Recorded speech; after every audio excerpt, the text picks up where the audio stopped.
friend. There is an opportunity for you to make some money. Have you ever heard of the name Garrideb? No, not that I can think of. Well, if you can find a Garrideb, there's money in the discovery. Why is that? It's a rather long story, odd at that too. I don't think in all our years of solving cases we've come across something so simple as this. Anyway, the man will be here soon for cross-examination. In the meantime, Garrideb is the name you want.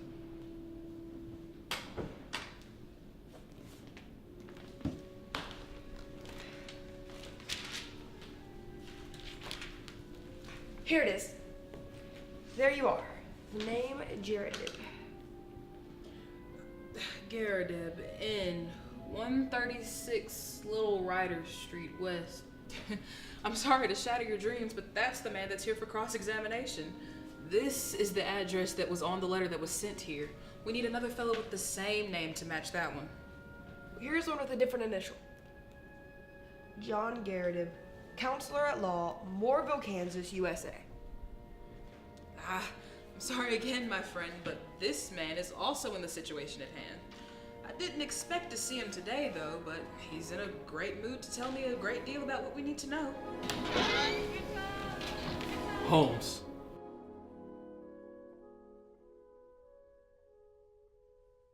You look a lot different in person than you do in your pictures. I trust you received a letter from the other Garrideb that I mentioned, Mrs. Natalie Garrideb. Have a seat, Mr. Garrideb. We've much to discuss. I trust that you're the same Mr. John Garrideb that was mentioned in the letter? But surely you've been to England. Why do you say that, Miss Holmes? Why, because your entire outfit is English. I've heard of your little tricks, Miss Holmes, but I never thought I would be the one being judged by you. Anyway, how did you know? The shoulder cut of your shirt, the toe of your boots. Could anyone say I was wrong? Well, I had no idea it was that obvious. But business is what brings me here. Anyway, since we're discussing the specifics of my outfit, it is nearly all from London. But I know that your time is valuable, so let's get to the point. How about discussing that letter that you hold in your hand? Patience, Mr. Garrideb. Dr. Watson here can tell you that these little ponderings of mine prove more meaningful than useless. But why didn't Miss Natalie come with you? The real question is, why did she drag me here in the first place? This is between me and her. What in the hell did she have to go call a detective for? This is business between two professional adults. Then one of them has to go and call a detective? Why would we need a detective? I saw her this morning, and she told me of this little trick that she's gonna play on me. So that's why I'm here. Now I somewhat feel bad about it. There was no reflection on you, Mr. Garrideb, simply enthusiasm on her part. To find an end, I understand, is vital for the both of you. She knew I had means to information, so it would be natural for her to come to me for advice. Well, it makes sense now that you put it differently. When I went to see her this morning and she told me she had gone to see a detective, I asked her for the address and I came as soon as I received it. I don't want the police butting into private affairs, but if you're willing to help me find the man, I see no problem with that. Well, now that we've established everything to great means, how about you tell my partner about the situation at hand from your own lips, as she knows nothing of the matter.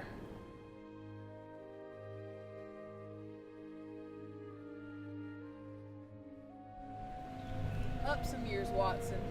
It's her house, and this is something to note.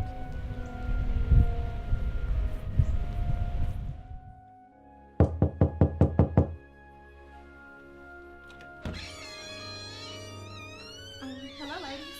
I apologize. Miss Saunders just departed around 4 o'clock. Would you please come in?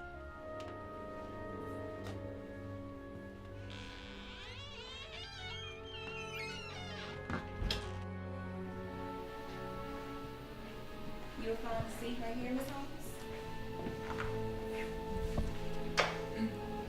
And you, Dr. Watson. Let me put this.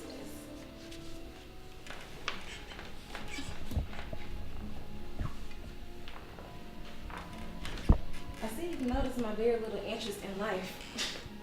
My doctor constantly lectures me about not going out, but why would I when I have so much here to occupy my time? I can show you that the constant adequacy of this cabinet catalog, I can build one within 3 months. You explained about not going out much? No, not really. I will usually go to Soupy's or Christie's. Otherwise, I barely leave this room. I'm not too strong, and my research is they require a lot of attention.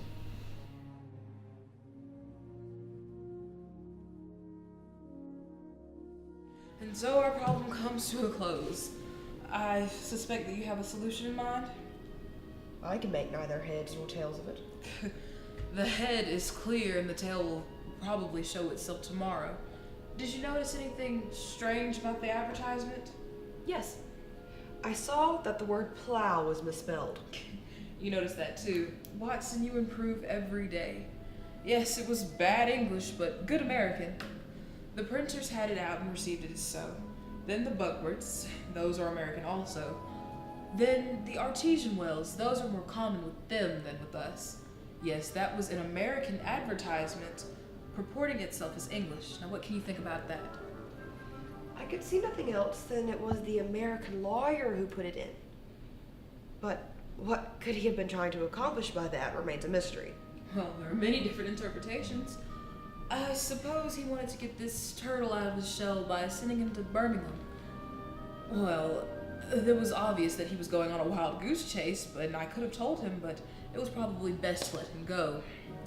Tomorrow, we'll see what tomorrow speaks for itself.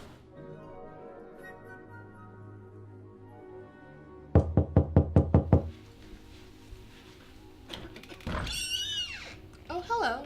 Are you the Mrs. Holmes and Dr. Watson and Mr. Garridebs that would be coming? Yes, ma'am, we are. May we come in? Absolutely. I've been expecting you. Here is the keys. Please, whatever you change, put back to where it place and return the keys tomorrow. Yes, ma'am. You have a good day. Yes, ma'am.